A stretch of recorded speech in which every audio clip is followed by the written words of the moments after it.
जय श्री कृष्ण दोस्तों, आपका स्वागत है। योगिनी एकादशी 2023 का व्रत भगवान श्री हरि विष्णु जी के लिए रखा जाता है। इस दिन श्री नारायण भगवान विष्णु की पूजा अर्चना की जाती है। इस व्रत को रखने से सभी पापों का नाश होता है, दुख दर्द दूर होते हैं। योगिनी एकादशी का व्रत आषाढ़ मास की कृष्ण पक्ष की एकादशी तिथि के दिन रखा जाता है। तो चलिए अब जान लेते हैं योगिनी एकादशी का शुभ मुहूर्त और पारण का मुहूर्त क्या है। एकादशी तिथि का प्रारंभ 13 जून सुबह 9:28 से होगा।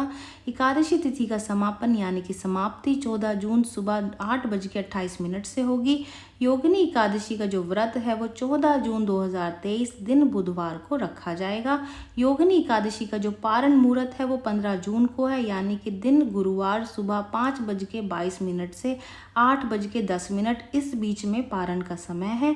इस व्रत को कोई भी व्यक्ति रख सकता है। ऐसा माना जाता है कि इस व्रत को रखने से अनेकों बीमारियों से मुक्ति मिलती है और आपका स्वास्थ्य अच्छा रहता है।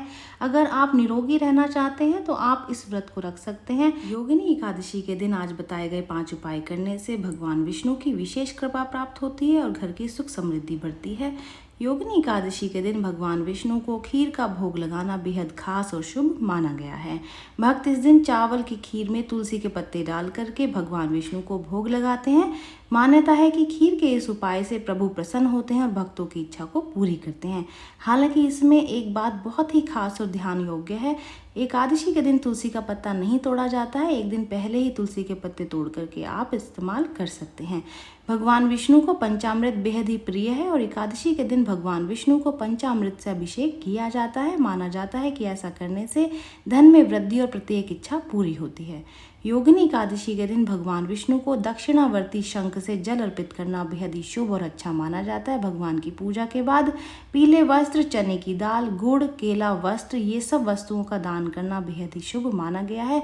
इन चीज़ों का दान आप अपनी क्षमता के अनुसार कर सकते हैं। ऐसा करने से भगवान विष्णु की कृपा से सुख और समृद्धि में वृद्धि होती है। योगिनी एकादशी की शाम में तुलसी की पूजा की जाती है। साथ ही तुलसी के नीचे घी का दीपक जलाया जाता है। इसके बाद कम से कम 11 बार तुलसी की परिक्रमा की जाती है। कहा जाता है कि ऐसा करने से धन धान्य में बढ़ोतरी होती है। एकादशी के दिन एक बात का और ध्यान रखें कि पीपल को जल अर्पित करने के बाद में वहां पर दीपक जरूर से जलाएं।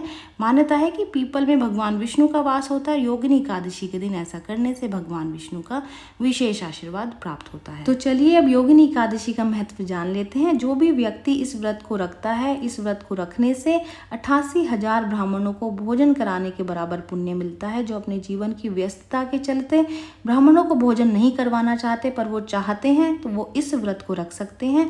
इस व्रत को रखने से घर में सुख समृद्धि और खुशहाली आती है। योगिनी एकादशी व्रत की कथा इस प्रकार है। मान्यता है कि अलकापुरी नगर में राजा कुबेर के यहाँ हेम नामक एक माली रहता था। माली रोज भगवान शंकर की पूजा के लिए मानसरोवर से फूल लाता था। एक दिन उसे अपनी पत्नी के साथ समय व्यतीत करने के कारण फूल लाने में देरी हो गई। वो दरबार में लेट पहुंचा। इस बात से क्रोधित होकर के कुबेर ने उसे कोढ़ी होने का श्राप दिया। श्राप के प्रभाव से हेममाली इधर उधर भटकता रहा और एक दिन देवयोग से मार्कंडेय ऋषि के आश्रम जा पहुंचा। ऋषि ने अपने योग बल से उसके दुखी होने का कारण जान लिया। तब उन्होंने उसे योगिनी एकादशी का व्रत करने को कहा। व्रत के प्रभाव से हेममाली का कोढ़ समाप्त हो गया और उससे मोक्ष की प्राप्ति हुई। ये जानकारी यहीं तक ही। उम्मीद है दी गई जानकारी आपके काम आएगी और आप इसका लाभ उठाएंगे।